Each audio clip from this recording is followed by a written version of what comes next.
Hey everybody, Josh Sigurdson of World Alternative Media here, and of course I'm joined by author and economic analyst here at WAM, John Sneisen. Now, during the election in Canada, Prime Minister Trudeau said this. The idea of imposing a bureaucracy out of Ottawa, a cap-and-trade system on provinces like British Columbia that have already moved forward with a world-renowned carbon tax that is actually working for them, is actually a completely nonsensical plan. We are committed to working with the provinces to reduce emissions, to encourage them to hit those the targets needed so that we can contribute as a responsible country once again. I've also noted publicly that the Prime Minister campaigned on a plan to allow provinces to meet targets in the way that suited their jurisdictions. I support it then, I support it now, and the work will be very important. Now, it turns out, once again, he was lying. He flip-flops and does that a lot.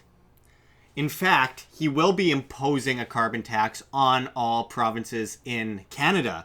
$10 per tonne by 2018 and $50 per tonne by 2022. This might cost Canadians as much as $2,500 each, which is a debatable number and figure that they are examining currently. Now, Brad Wall, the Saskatchewan Premier, has said that he will attempt to take legal action against this push by the federal government. We are going to go into why carbon taxes basically bankrupt us, how carbon taxes basically screw us over, and how they actually do nothing great for the environment. Now, before we get into this, I'm going to play a short clip of Obama's chief climate advisor getting made a fool of as she gets epically trolled. You're obviously addressing something that you're very seriously concerned about. I noted on November 2nd, the Washington Post carried this report. The Arctic Ocean is warming up. Icebergs are growing scarcer. In some places, the seals are finding the water too hot, according to a report to the Commerce Department yesterday. Reports from fishermen, seal hunters, and explorers all point to a radical change in climate conditions and hitherto unheard of temperatures in the Arctic zone. Exploration expeditions report that scarcely any ice has been met as far north as 81 degrees 29 minutes. Soundings to a depth of 3,100 meters showed the Gulf Stream still very warm. Great masses of ice have been replaced by moraines of earth and stones. The report continued, while at many points well-known glaciers have entirely disappeared. Very few seals and no whitefish are found in the eastern Arctic, while vast shoals of herring and smelts, which have never before ventured so far north, are being encountered in the old seal fishing grounds. Within a few years, it's predicted that due to the ice melt, the sea will rise and make most coastal cities uninhabitable. Is this the crisis you're referring to? It is a crisis we're trying to address. How long has this been reaching a critical condition? I'm not sure how you would define a critical condition. I think we are seeing the impacts now, and this guidance is a tool that agencies will be able to use to provide us information on how specifically to address the catastrophic warming that this report refers to. I'm not familiar with that specific report. Well, what I can perhaps tell you the reason is because it was November 2nd, 1922 that the Washington Post carried this article. I think we can agree that global warming's been going on for a long time. It's been going on and off since the last ice age. In fact, I attended the President's address at Yosemite this past year. I was struck by his noting that the glaciers in Yosemite were disappearing, and it occurred to me that had he given that speech on that very spot 12,000 years before, he would have been covered by nearly 3,000 feet of ice. Doesn't that predate the invention of the SUV? What I can speak to is the facts that scientists are pointing to now. So, as has been rightly pointed out, I am not a climate scientist, but what I have been... And neither am I, but I do know history, and our prehistory tells us the climate's always changing. We know that during the Jurassic period, about 150 million years ago, atmospheric carbon dioxide levels were 5 times higher than they are today, and it was the planet's most prolific period for new species. Do you deny this science? What I know is Do you that deny this? 15 Yes or no? Do you deny this 16 science? Hottest years on record have happened since 2000. Well, when you say We have now had pardon me, 16 my months time. of global averages. Well, I'm broken. glad you brought that up, because we know in recorded history that during the Roman warm period from about 250 to 400 AD, much of Rome's grain supply was grown in what are now the deserts of North Africa. We know that during the medieval warm period, from the 10th through the 13th centuries, wine grapes were grown in northern Britain, and Iceland and Greenland supported a thriving agricultural economy. And we also know that during the Little Ice Age that followed, the Thames River froze solid every winter, and advancing ice sheets destroyed many towns in Europe. So to change this, I'm just wondering what it is that you estimate this to cost. Congressman, what I know Did you not are the changes that we are experiencing now, the costs associated with that, But and the these are responsibility changes we that have to address these are them if changes we have the that power we to do have so. noted throughout the recorded history of civilization, and that science tells us were not occurring telling long us that these are the same before changes. the emergence of human life on this planet. So now let me just ask you, what are these regulations going to cost, this guidance going to cost? So this guidance is not a regulation. It is not legally enforceable. And in fact, what it does is How help much is it going, agencies- if it is followed to the letter, how much is it going to cost? I do not have that figure for you because it is not a regulation. It is not required to be followed by agencies. I It is suspect because simply a the path price forward. is absolutely astronomical, and if you dared to be candid with this committee or the American people, you'd have a revolt on your hands. I yield back. That was awesome. Okay, so moving on from that, Maurice Strong, one of the architects of this carbon tax, initially wanted to implement a tax on global cooling, then global warming, then climate change in general as weather has fluctuated, as it always has. Government is the greatest polluter on Earth, and government fixing the problems of government continue the paradigm of problem, reaction, solution, and repeat, the Hegelian dialectic. Now, John, let's go into this a bit because, of course, Canada is being forced into this. It's going to cost us a lot of money. It's going to hurt small businesses. It's going to hurt every individual that doesn't have money as it is to pay for their food for their family. And now, here we go. They're claiming that they're trying to help the earth by taxing us half to death. So let's go into this. Well, actually, I think you forgot that Canada has already implemented carbon cap and trade, which is called, where you actually, what you do, and I'll tell you who has done it. It's actually Quebec, Ontario, and Manitoba. Now, what they did is, with the cap and trade system, they actually take, let's say that your business emit 100,000 cubics of CO2. Yeah. Now, what they do is they say, okay, you can only emit 80,000. But what we're going to do is we're going to let the bankers like Goldman Sachs and others take the 20,000 tons, and then you have to buy them, these carbon credits. You have to buy them, and then they trade them in between each other. And as of 2012, this business was at $56 billion, where, again, it's another scheme where the bankers actually trade this forth and back for it. You know, the little fees that they always get when they trade stuff. And this has always been shown to be like people are implied in having and seeing this type of where they say that, okay, yeah, we got a global warming, we got so big issues and so on. And I want to actually look a little bit into, you know, what have happened with, I just got some stats because I live in Norway. Norway was one of the first countries in the world, and actually talked about Maurice Strong putting in the draft for Agenda 21 and 2030. Yeah. Well, Gro Harlem Brundtland, our former Workers' Party of Norway, which is a hardcore left-wing party in Norway, where they actually, and they implemented so many taxes in Norway that we didn't have enough. And of course, they implemented the carbon taxes on a whole array of businesses in Norway. And carbon taxes in Norway, well, let's take a look at what, have happened in Norway historically. And I got some little things, looking at some meteorological studies and so on, and Norway's had a lot of like great storms, and some of them have been worse than others. Of course, they had the great Storofsen in the 21st to 24th of July in 1789 in Norway. Only 61 people died, but there was so many less people. And then in 1822, they have actually written down, what happened. There was almost 300 people dying in a big storm in Norway. While in the 1992 storm, which is the highest in record in Norway, there was no deaths at all.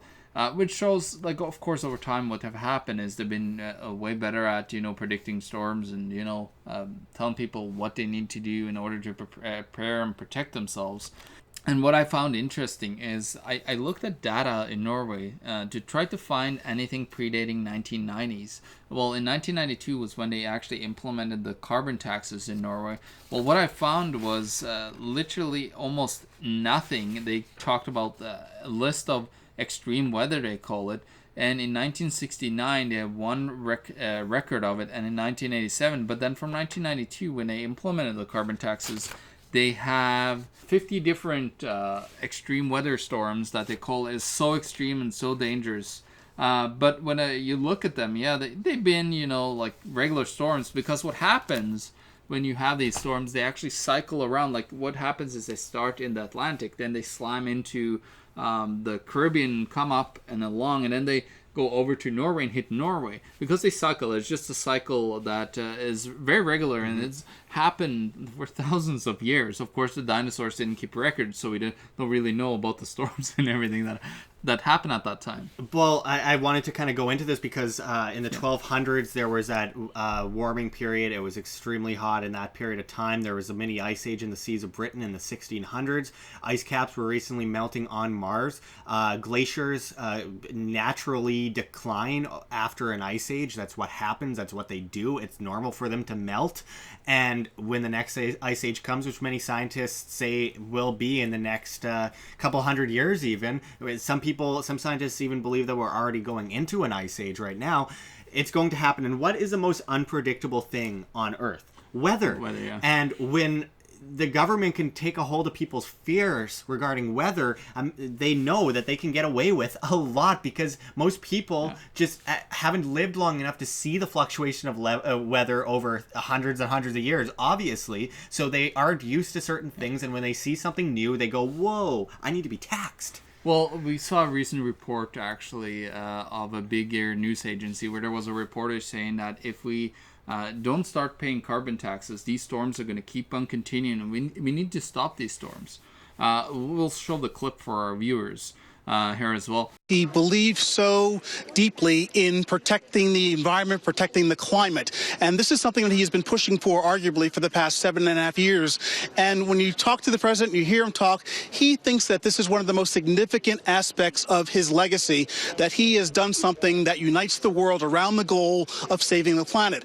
Now, as a practical matter, it's very interesting that this is happening on a day when there's a hurricane bearing down on the United States and in the Caribbean, because these severe storms, beach erosion, intense weather episodes that we've had are perhaps the most practical example of what the president is talking about as the threat that the planet faces. And this is what this whole climate agreement signed by 190 nations and now ratified by about 60 or so is designed to stop. A huge milestone, but a lot of variables yet, a lot of hurdles yet before it actually happens and before, in fact, the commitments are carried out. But for now, a huge agreement, a huge milestone, again, on an important day when a hurricane is bearing down on the United States. Now, I want to show some great stats from Norway, because they kept a whole bunch of record over big storms, and these carbon taxes, they're very good at stopping the storms in Norway. Actually, since 1994, there's been over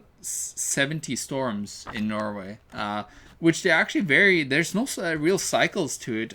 When I look at it, it's very different, and I'll actually go through every year to just show you how different it jumps from year to year. 1994, 1, 95, 8, 96, 4, 97, 6, 98, 1, 99, 3, 2003, 2001, 2, 2002, 1, 2003, 5, 2004 1, 2005 7, 2006 2, 2007 2, 2008 5, 2009 almost 0. I guess the carbon taxes worked that year after 10 years or 20 years of almost implementation.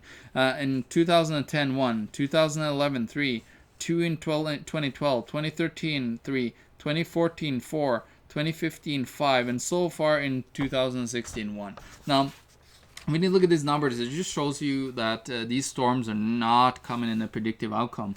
And the weather, of course, living here in Manitoba, I like to keep close track of the weather because I'm very interested in, looking at the skies and clouds and understanding how the world works. Now, what I actually found to look at, and this has nothing to do with scientific studies or anything because I'm not a scientist, but I see as the, what is it called now, the jet stream that goes across here and moves up and down, I see weather actually change with the jet stream. So the jet stream has something to do with the weather, most definitely in my point of view. And you can see when it comes to big storms, they talk about, we're going to have more and more extreme weather. Well, actually the last couple of years I haven't really seen too hard weather as when I came here. I saw some really crazy weather, but then of course it just died down again, and then it comes back again probably. Yeah.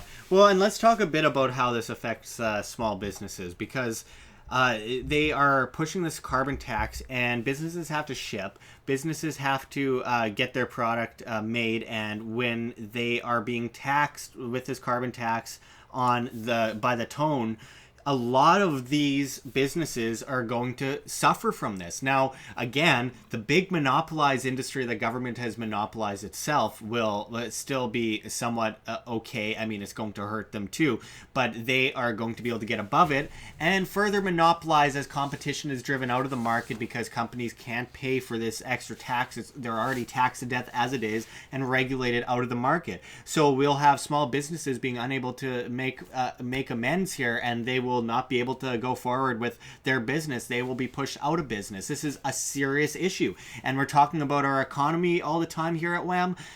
This is going to only further hurt our economy as they take these massive amounts of taxation from the citizens, and then they end up pushing them into other companies, giving other companies unfair advantages and monopolies by giving them money, these clean energy companies, which often are actually major polluters themselves, especially with their shipping, and it will only allow for more nefarious individuals to get their hands on our cash. Now, I wanted to quickly mention, John, I support an end to the crazy amount of pollution we see today, but not by pulling the rug out from under people, but by the hand of demand. And currently, the government monopolizes major corporations that pollute, making competition next to impossible. This is why prices are so inflated for alternatives. If we want proper alternatives, we have to use our demand as individuals and put that into those companies. Hemp, we could get out of the fossil fuel industry. I'm not a big fan of the fossil fuel industry. It's just that it's a convenient market right now because people's demand are on that, and because of the demand that's being artificially created as well by the state. So if you get out of that demand, and by the way, isn't it funny that the government gives such a huge demand to big oil companies and away from alternative energy while they're pushing these carbon taxes? It's a little hypocritical if I do say so myself, but this is going to drastically hurt small businesses, and we need to stand up to this power that is basically using our good intentions against us in order to force on this basically fascist power. Well, when you look at it too, I'm looking straight at, you were talking about how people are involved in the whole scheme of, these big corporations actually pushing this. Well, in January 2005 at the World Economic Forum, the group included, there was 23 multinational corporations that met at the Climate Change Roundtable. And including those were Ford, Toyota, British Airways, BP, Unilever. And what they stated is the importance of market-based solutions. They called on governments to establish clear, transparent, and consistent price signals through creation of a long-term policy framework that would include major producer of greenhouse gases. But they actually called on a market-based solution and then asked the government for policies. That didn't rhyme at all to me, that whole statement.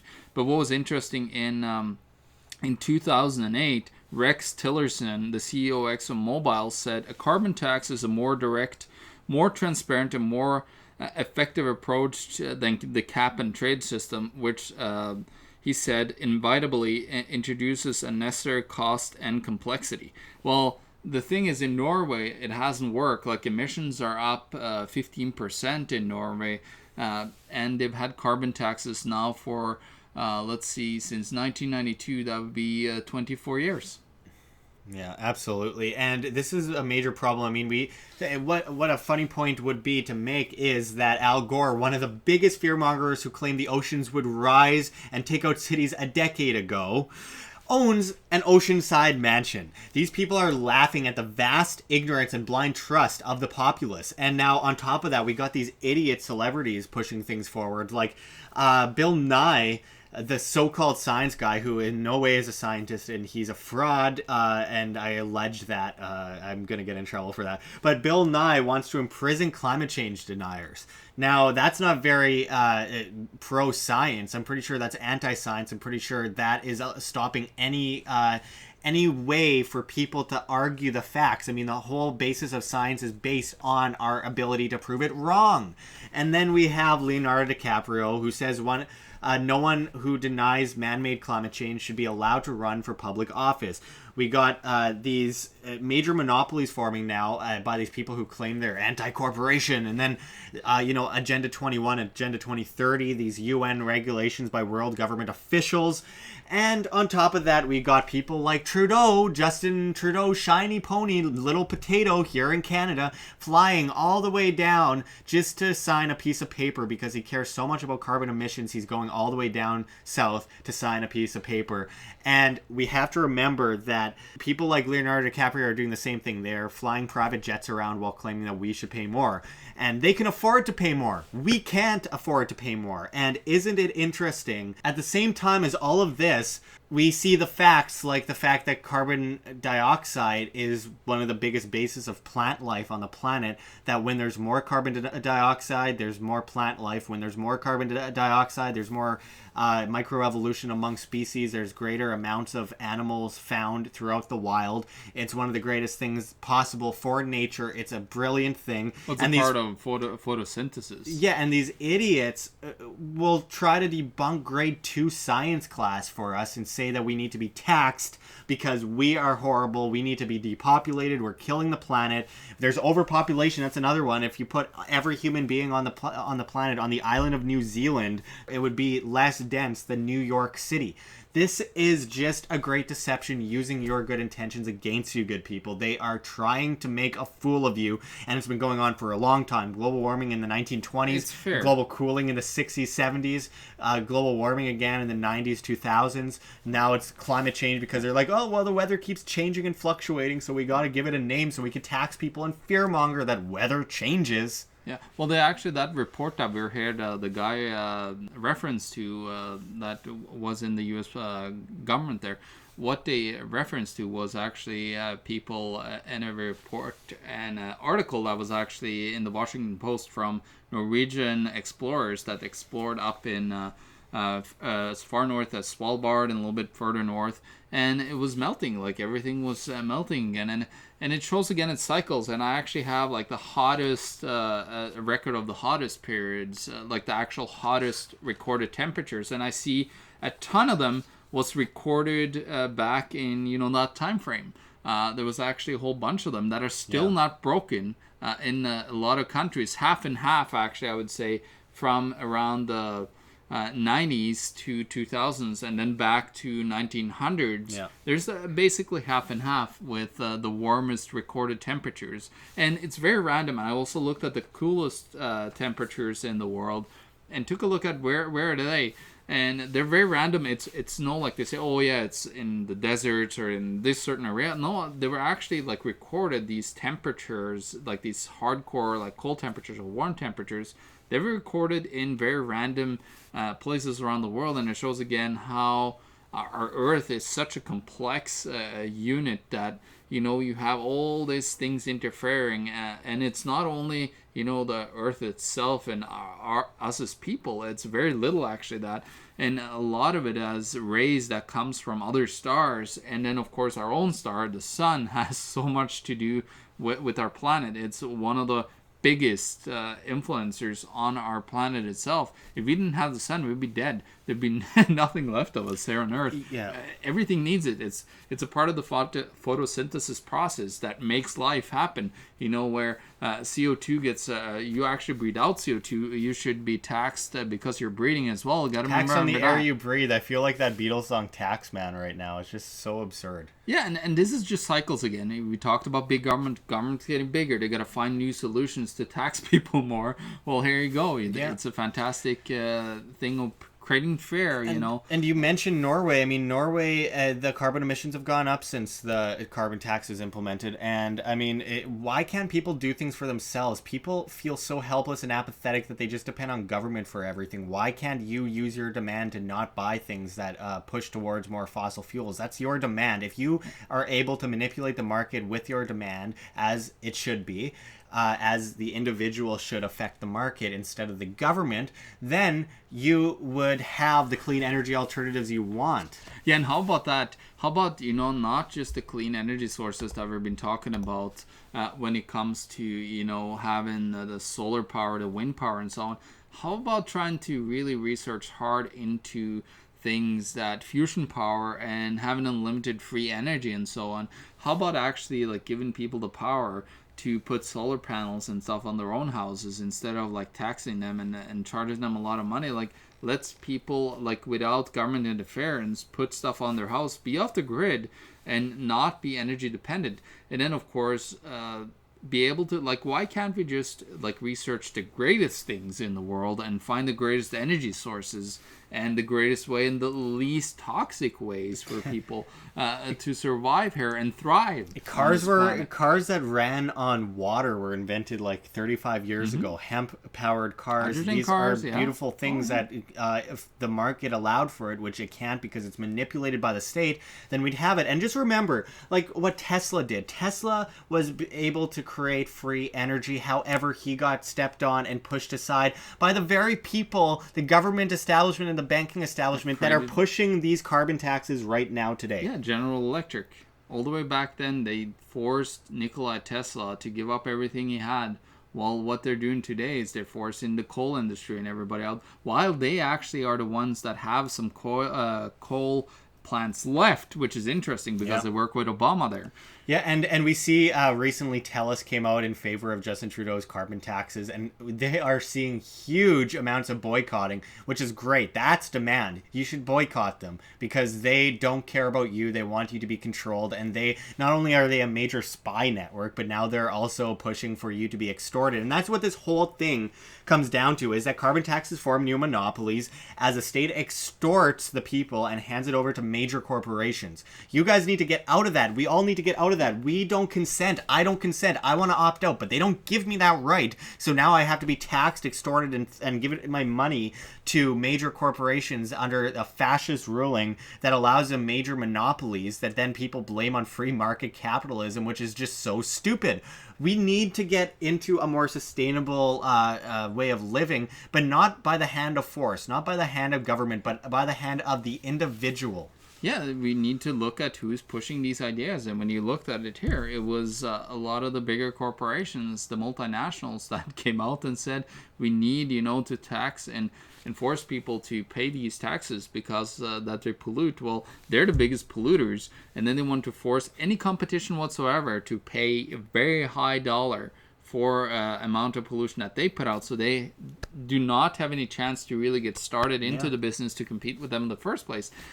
We need to stop these guys that, they stop the hemp industry and they stop the other industries. They stop the electrical train industry in the United States and here in Canada. They stopped and lobbied the oil industry and so on. And all that it is just big, powerful industries that are very scared of technology and actually becoming obsolete. Because what if we don't need carbon anymore? We'll need carbon in some kind of way because it's such an intrinsic part of our lives. Well, it's the structure but, of life yeah. itself. But yeah, I mean, we can get out of that system as individuals without the government extorting people, and that's the main point. I mean, the government started this problem, and now they're trying to bring. It's like the Hegelian dialectic again. They're just trying to bring a solution to the problem they created, which causes more problems, and it just goes on in circles forever. So it basically all just comes down to individuals speaking for themselves with their own demand and not allowing some state to extort them. Now, we are going to be talking with Dr. Tim Ball, a climatologist, very soon here at WHAM, who will also even better explain things because he has a long background in climatology and he can destroy the myths that you are being fed, and then unfortunately a lot of people, including some people watching this, I'm sure, are just regurgitating those facts. But I'm glad you're watching this video because that is the next step up to learning the truth. You need to look at the other side to learn the truth. I was a big global warming believer for years, throughout my entire childhood. I loved the inconvenient truth. I've brought it to my school and I feel terrible about it today, and got my class to watch it in class. They stopped class and watched an inconvenient truth, and almost everything is a lie. That hockey chart is a hockey stick chart is a lie. It all became a lie. We all know that now. It was just a bunch of money at that time and wanted to push towards the government being able to control us even more so and depopulate, which is a big thing that they are actively working towards with Agenda 21 and 2030. Yeah, well, anything, like when it comes down to the basics here, it was the bankers that tried to come in and say, like, we need some kind of more idea to make more money, and the banks and the governments needed more taxes. So it's like, hey, let's create this scheme, and there you go. It's usually just following the money in the bankers and then how they collude with the governments. A lot of times it is, and again, this carbon cap and trade system with carbon credits, and they make in, little dollars here and there. On top of actually the government saying that they want carbon taxes, it's great because they both will profit. Yeah, we're getting closer and closer all the time to 1 for you, 19 for me, and we need to be able to step back away from that. We're being extorted, good people, to death, and the solution isn't taxation. The solution is demand. The solution is the individual. The solution is the free market, not some giant coercive power that creates the problems and then brings forward faulty solutions that only further enslave us. So, again, thank you, John. We've got a lot more coming at you very soon. This is not a topic that we're going to let go anytime soon, and we will be bringing a lot of people forward that will be able to properly explain these issues. And you have to fend for yourself as an individual, and by that I don't mean that you need to be just left to the curb. I mean that you as an individual have a say in changing this world for the better, and don't expect the government to do any good, because everything the government does is a way to further their control complex around you and control you until you are in complete servitude to the state and complete servitude to these corporate fascist institutions created by the state. So again, thank you, John, and we'll be back at you with much more. Check the links below. GoFundMe, Patreon. We can't do it without you, good people. Every donation counts, and we very much appreciate it as we do this for free. So thanks again, John. This is Josh Sigurdson, John Sneisen, signing out from World Alternative Media. Find the truth, be the change.